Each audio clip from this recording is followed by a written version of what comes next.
Hey, CSC family, this is Brent Bush with the very first edition of our open mic series.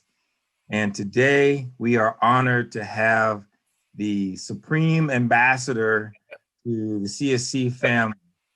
He's known by many names, many monikers, but affectionately 5-0.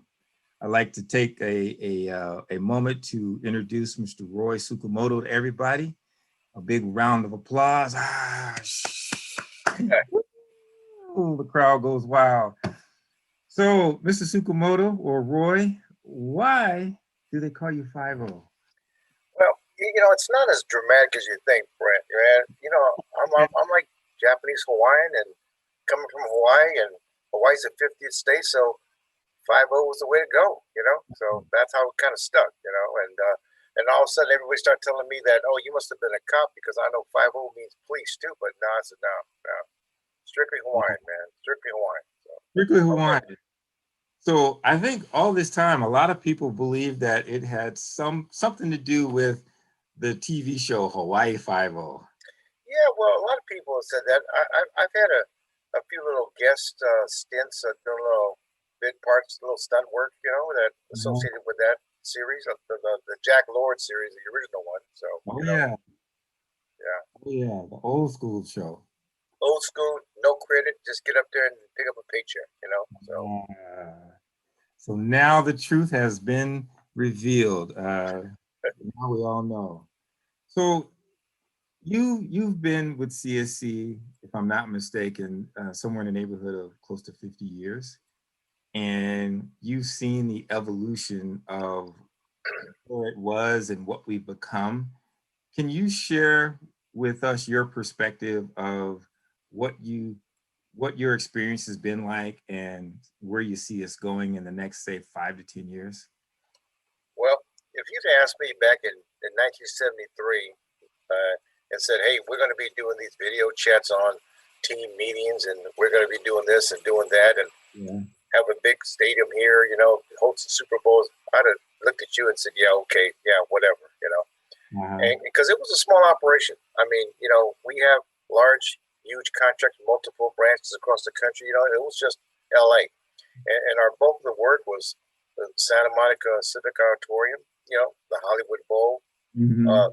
shortly thereafter, the Coliseum. And then we had a medical division, which I think it was three hospitals. It was Daniel Freeman Hospital. I said out in New Hall, Henry Mayo Hospital, and we've had a little stint with Little Company Mary Hospital in Torrance. And essentially it was just doing security work in the emergency rooms, and that evolved into getting to know the ER and sort of keeping peace in the areas there. And then we assisted with, patient violence. I said that, and that was the era when that nice drug called PCP was angel dust came about. Nobody knew what it was, and that created a whole lot of havoc, in that ER, and we had to jump in there and help out. And then it just evolved into different things where we actually took over the entire operation of the hospital, from parking security, access control, visitation rights, and it became CSC's first $1 million contract. Wow. Yeah. Wow. And what sort of created that transformation from sort of that industrial type of guest service and security into the event arena? Well, Where did we start to grow our business? yeah, And well, we've always been in the entertainment business. I mean, our founder Damon Zuma, I mean, he toured with the Beach Boys, and we did, the Civic with a lot of the different promoters. And at that time in Los Angeles, the big promoting team was Wolf and Rissmiller, and oh, they knew Damon, and different people that evolved into small town and big time concert promoters.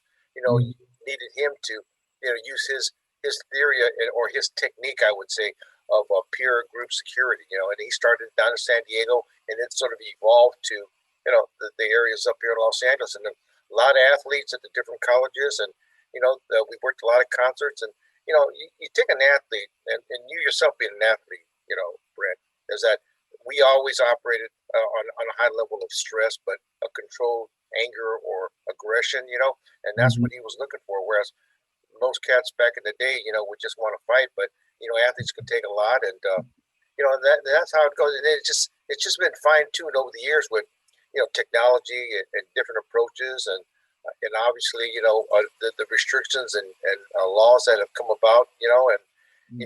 it's changed from the hard, peace power days where the actual, symbol was the peace sign with the fist in the middle, and like I always say, and Damon believed this, that you always tried to resolve things peacefully, but when the peace didn't work, then the power took effect, and that's how it's going to happen. Sort of the push pull effect, huh? Yeah, You yeah. try I to mean, get we used to have try to those things, yeah, whatever worked. ah, yeah. So that's a really interesting story because uh, part of what you talked about in the peer group security and the peace and power, we teach that as part of our foundational information when new employees come on board or we're doing some retraining. So it's really refreshing to hear you repeat that as part of the core structure of what the company is all about, but also how the company has evolved Hmm. into the organization and to the company that we are today with the various footprints in different industries around the country. Right. So that's pretty cool. Thank you for sharing that.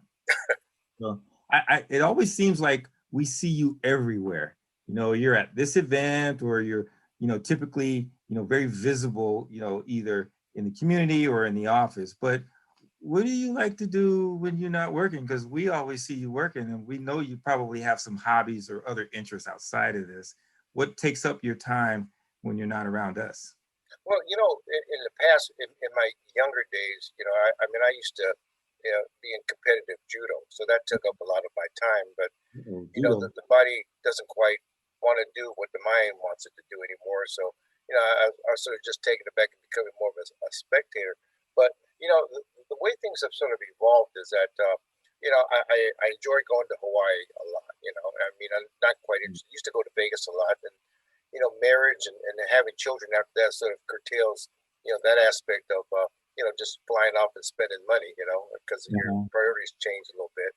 And I mean, I think just spending time with the family. I mean, nothing fancy. I mean, I'm slowing down a little bit, but my enjoyment is just engagement with people. And I'm not one where I want to sit on my porch and just watch the sunset. That's like watching ice melt, man. I mean, I felt that way when I had to sit 15 minutes after I got my vaccination. You know what I mean? I mean, it was very boring. And I'll tell you, this pandemic situation has really put a damper on things because obviously, as you said, I mean, my enjoyment was just going to the different events and assisting and just meeting people and especially the staff, just encouraging them and thanking them and then interjecting a little guidance and education criticism when it was needed, and I've always felt that I tried to lead by example, and my style is a little different than most styles, but I think in the long run, I think management styles may be different, but I think as long as the end result is the same, I think that's the formula for success. Because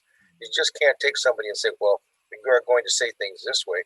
I've always emphasized doing things in a way that it was more of a personal touch, but your end result was always the common denominator.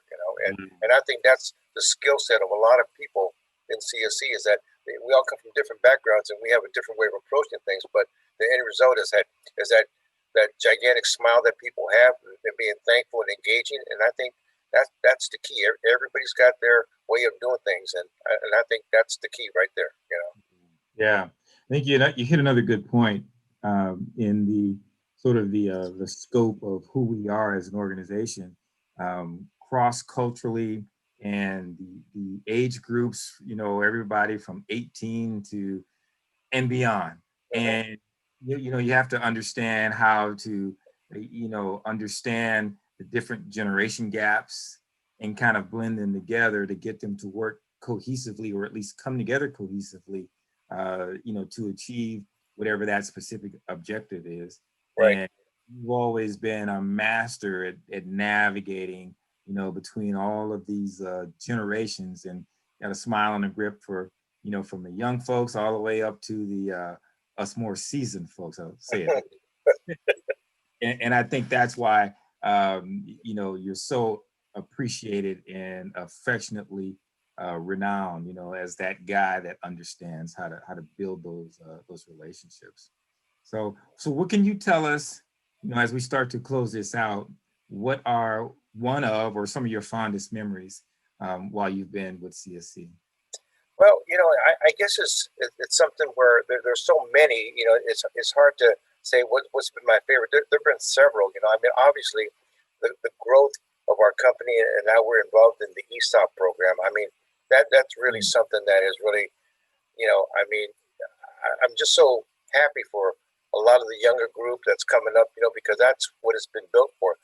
Cats like me, the old guys. I mean, that's I think our responsibility now is to make sure that we're still building on our foundation that we created, and that means that a lot of other newer people, young minds, new ideas, that enthusiasm, just gets funneled in a way where it involves our growth and prosperity, and the Mhm. harder we all work and the longer we stay together, I mean, that's the whole idea of ESOP. I mean, hey, I wish that ESOP came about 20 years ago, but and it's good. And I think the cherry on the top and I'm sure you understand this is when Dane decided to come about and work for CSC, and I've sort of seen his evolvement and growth and knowledge on things and running events and the recruiting aspect, and I feel kind of good because there's a certain aspect of me that said, man, at least he was paying attention, and Mhm. learned and everything. And Mhm. that's been kind of one of the things I've been real proud of. I mean, I don't really say it too much, and maybe I should, but that's always been, my way of thinking of always looking for something to correct, as opposed to something to praise, and I could probably be better at that, and I think I'm getting there, But Well, one thing that I've come to learn, and I've learned it very quickly, is that a word or phrase of praise from you goes a long way. as I've always said, man, when you got something to tell me, always tell me the bad news first. You know what I mean? Bad So, news first, right? yep, yep, That way you yep. can deal with it the right way.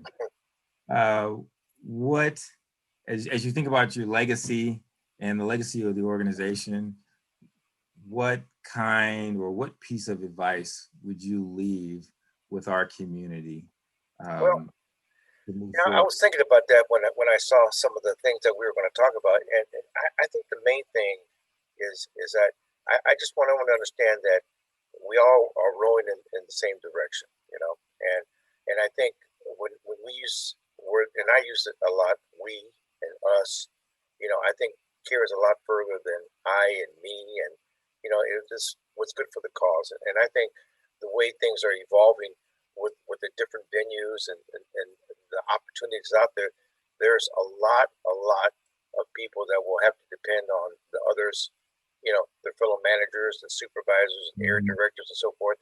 And then it's all about us, because that's about what ESOP is too.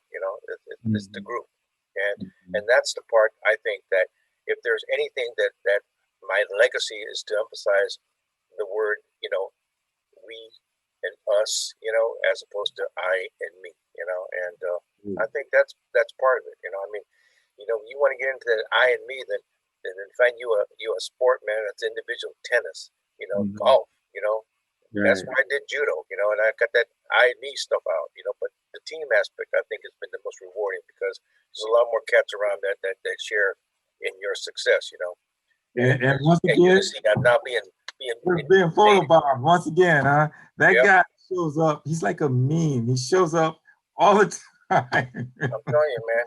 I'm telling you. I'm telling you. He's the It's tough, photobomb. man. So, what is it? Yeah. Oh, I didn't know that. Oh, yeah. Okay. Yeah. Yeah. He's We're so not gonna like, see him on Jeopardy too soon, are we? So, yeah, right. Well, with that, we're going to close it out. And I think you summarized it perfectly. Not I or me, but always us and we, and we're rowing in the same direction. And I think those are words to live by as we continue on this journey of growth and prosperity, and making CSC the best event management company there is. So with that, I want to say thank you. I know our audience thanks you because, again, you're a very prominent figure out in the community, and everybody appreciates when you're around. And looking forward to a lot of exciting activities coming up here in the very near future. And we know we'll see you there. And thank you for taking some time to spend with us today on the first inaugural open mic. thank you. I feel special, and I said to everybody out there, man, come holler at me, man. I'm from the neighborhood. I mean, we can chit chat. You know. Come holler at them, y'all. All right, everybody. We will see you guys on the next open mic. And until then, stay safe, wear your mask, stay ready so you don't have to get ready. Peace. And